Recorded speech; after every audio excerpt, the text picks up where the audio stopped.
Hi and welcome to Common Cup. My name is Mark Mote. I'm filling in for Jim Gear today. It is said that two things in life are certain, taxes and death. Well, you don't have to pay your taxes if you don't mind going to jail.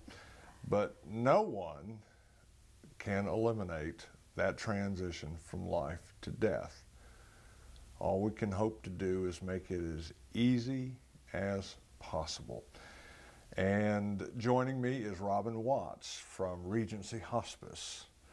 And I hope I didn't start on a real down note, because what you do is anything but a downer or sad. That's right. That's right. You're not dealing necessarily with the end of a person's life or their death. You're putting the most into those last few days, weeks, and months, right? Exactly. And when a patient comes on hospice services, that is the first indicator that death is expected, that the disease they have will probably end their life. So we all know that going in. So why keep focusing on that? What's the most we can do to make this the best quality time it can be for you at this time? I remember an old bluegrass gospel song that's something to the effect of, everybody wants to go to heaven, but nobody wants to die. Well, we're all going to, and I think our logical minds get that. Mm-hmm. I guess some sort of survival instinct, though, kicks in, and we want to fight that. Right. Okay. Right. But in that fight, sometimes it becomes a very unpleasant time, at a time where you need to have more peace than anything. That's right. And that is a time when you reframe hope. You know, we hope for a cure. We hope to live forever and not have to die. But what if we are given that word from our doctor that the disease is taking over now? Can we not change hope to hope for not having pain? Hope to not have the symptoms be so bad with this disease. Hope to be with our family and friends, and hope that somebody cares and loves us. Reframing hope is very important, and that's what we do. Well, just from our experiences, because I've talked to you, to Suzanne and some others before about this, you know, I can personally say that it takes special people to do this. And I don't know if it's because you're stronger or smarter. Neither. Because I have, well, I don't know. The conversations I've had with you and Suzanne and Natasha, who we'll meet just a minute into some video that we took, you get that the idea is one of help and hope. And once you realize that, accept that, then you know what? It's a pretty happy experience. It's yes, a joyous thing. It is.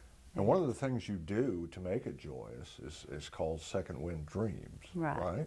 And Second Wind Dreams was actually started by a lady named P.K. Bevel, and it was for nursing home residents. Mm-hmm.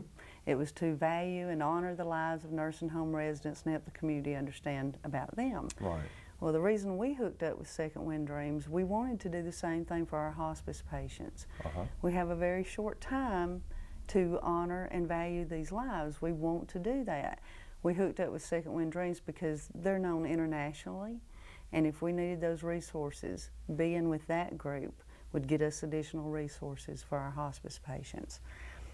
I know that every life should be valued, but you know, the person you meet on the street, the person you meet in the grocery store, you don't know their whole life story. Right.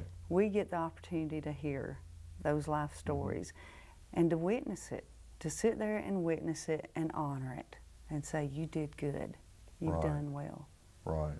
So Second Wind Dreams just played right into what we were doing anyway. It's a chance to bring community members together to come up with big ideas to make dreams come true. And Suzanne, as you mentioned, is our dream weaver. She interviews mm-hmm. our patients. She'll go out and interview a patient and find out, is there anything you haven't done you'd like to do? Is there something you've done before you'd like to do again? Right. And is there something you think would be impossible to do that you'd like to do? Those are the ones we really key in on. Yeah. Okay. What is impossible? Nothing much, really. Really? Well, Robin showed up at my office a few weeks ago, and she said, I want to talk to you about something we're going to do and see if you're interested. And she did talk to me about it, and yes, I was interested. Why don't you tell me what we're about to see? Okay, well, when Suzanne did her Dreamweaver interview, she asked one of our patients the usual questions: what's your favorite color, favorite food, favorite thing to do? She found out that this man didn't have just one dream when she asked about the impossible. He had several. He wanted to fly, and as soon as we heard that, it was like, oh no, can we really help somebody to fly?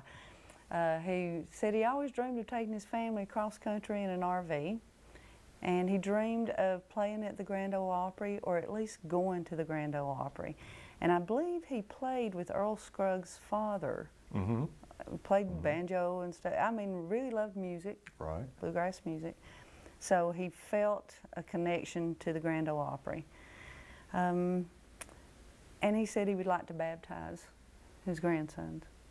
So this was multi projects going on at once. And when we presented it to our Second Wind Dreams board, I'm telling you, we've got great minds on that board. And all of a sudden you could see everybody's little inner wheels turning. What could we do to make this happen? So this dream really happened easily, even though it was complex, because everybody knew somebody who could make this happen. All right, let's go to the videotape, and you can tell me what we're looking at. Okay, Robin, we start this day at the Blairsville Airport. Tell me what actually the dream is. The dream is to fly. Mr. Payne had never flown before, and that was his main dream. He also wanted to, at one time he said, take his family cross country in an RV and to go to the Grand Ole Opry. All right, so our group of Second Wind Dream board members put this dream together to make those dreams come true. Flying was the first thing we had to accomplish. Okay, now he's arrived. Does he know?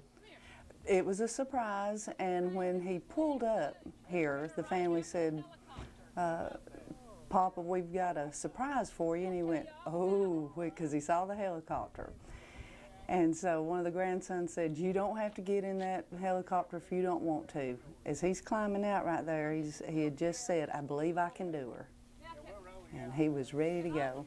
He's talking to Lynn Gooch, who volunteered to fly him around. Right. And I want to point out that I asked Lynn if I could do a little interview with him while we were there that day, and Lynn wouldn't, he didn't want to. He said, it's not about me. So, and there you are meeting or saying hello to Mr. Payne.